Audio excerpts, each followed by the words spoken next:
Hi guys, my name's Shiels down here at Trafford Golf Centre in Manchester, and today I'm going to be testing the new TaylorMade JetSpeed 3 Wood, or Fairway Wood. This is the 3 Wood, which is in 15 degrees. It's not got that much adjustability, this golf club. So I've just tested the TaylorMade SLDR Fairway Wood. If you've not seen that, click on the window just here. It's got a lot more adjustability to it, but this one is just quite simple design, quite a simple 3 Wood. No real kind of adjustability whatsoever. The things that it does features the longer jet pocket, the speed pocket, sorry, just behind the face. So that's going to help create more ball speed off-centered strike. So in the middle, it's going to create lots of ball speed because it's got that squishy bit behind the head. But because they've stretched it out further towards the toe and the heel, even on off-centered strikes, it's supposed to offer more ball speed. So we're going to see that theory, test that theory. I'm going to be hitting 5 real golf shots on GC2. I'm going to be hitting some off the tee to make a fair strike. I'm going to hit a couple off the floor as well to see if there's any differences in distance, to be fair, and how easy it is to hit off the floor as well. I've got this in the standard TaylorMade Matrix Stiff Flex. It's in 69 grams, a slightly lighter shaft than the SLDR, but it's an awesome club, and looks-wise, I mean, it is pretty nice. It's quite a big head for a 3 Wood, but it's not very deep in the face. So when I say deep, I mean further back, but not very deep in the face, so it's going to help us hit the ball off the fairway easier. Like I said, I've got this up on the tee at the moment. It feels great and it looks great. I love the black finish. Like I say, it really reminds me of the TaylorMade burner, the old burner, in its design with the little graphics up at the top, just to help us focus our eye on where we should be hitting it to. Right, let's get hitting it on GC2, see how far this bad boy goes. And I've not talked much about lofting up too much with this club. I mean, you can't anyway, but with the centre of gravity supposed to be further forward on the JetSpeed and the SLDR, you'd have thought they would have brought that technology into the fairway woods as well, but they've not so much. Okay, let's give this a crack, see how far it's going.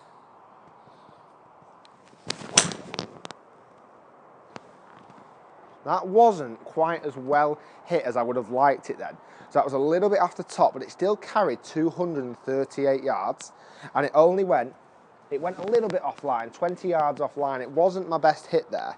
Let's have another go.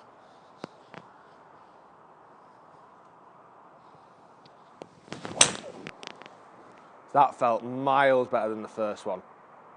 And that seems to have stayed in the air for an awful long time. 255 yards of carry distance. So it's shortened the deficit after that first bad strike. It's a pretty decent hit, that. 156 miles per hour ball speed, and just a little bit left of target again. So let's just realign myself on the mat. I mean, 20 yards isn't too bad on a 250 yard shot. You get away with that.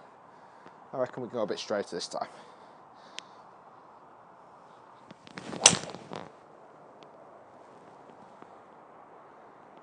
Now that does seem to produce a much higher ball flight than the SLDR, whether because the club head is further back and they've brought the centre of gravity slightly back. And they've got this bolt here at the bottom, which is indicating the centre of gravity is fairly in the middle of the head. 251 yards of carry distance that time, and only 5 yards offline. That's more like it, Rick. Let's go one more off the tee, and I'm going to hit one off the deck as well, see if there's any difference in distances.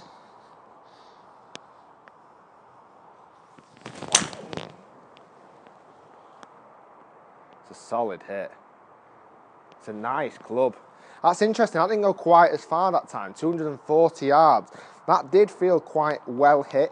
It has gone incredibly straight. The only thing I would say is it didn't quite stay in the air as long as what I'd like it to then, as in height-wise, it came out a little bit lower. Let's go off the deck this time. Now, at the moment, we are averaging at 246. So for a 3 Wood, that's pretty decent.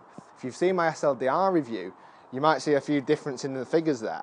I'll let you watch that yourself so you can see if there's much difference. But we'll go jet speed off the floor this time.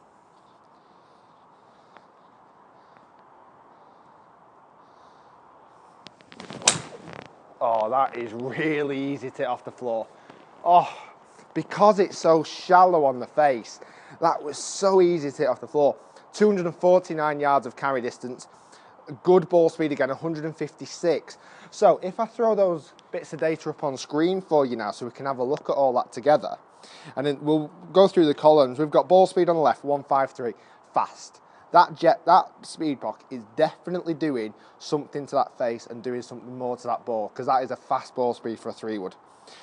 Launch angle, you can see the second one down there, just launched a bit lower, 8 degrees, and I would say that's probably the reason why it didn't quite carry as far as the other ones.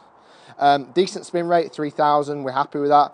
Not quite as high, again, ball flight than the SLDR, so 36 yards up in the air, but I do think that one bad one just let that down a little bit there. And carry distance, 247 yards. You know, that is good for a 3-wood. You know, I'd be very pleased with that. It's a slight toss-up between whether I'd preferred this one or preferred the SLDR. I'm not too sure. I might have to put these two as a head-to-head in the next couple of weeks, and we'll see if which one of these two is going to be offering me the best kind of quality, but it's definitely one you should be trying. If we look at dispersion, however, apart from the first two that were offline, more my error than anything, the next three were bang straight. You know, 5 yards offline was my furthest offline, which is a pretty decent hit. You know, it's very easy to hit and forgiving. So guys, that was my review of the TaylorMade JetSpeed 3-wood. It's a club that definitely offers huge amount of distance for a 3-wood. Like its older brothers, it's the RBZ and the RBZ Stage 2. You know, it's offering lots of distance, but I feel for the hitting off the fairway, it's definitely a slightly easier one to hit off the fairway, and it's got that bigger head that would offer definitely a more confident look when you're looking down on the golf ball. You know, it looks like that big footprint, that big head behind the ball, helps us create more confidence when we hit it. So guys, hope you fully enjoyed that. If you've enjoyed the video, give it a thumbs up. You can also check out my next 3-wood review, which is just here. It's going to be the Ping I-25, so I love the driver of that. So you're going to see my Ping I-25 just in there, and also you can click on the link below and you will subscribe to my channel. Guys, thanks so much for watching. My name's been Rick Shiels down here at Trafford Golf Centre in Manchester.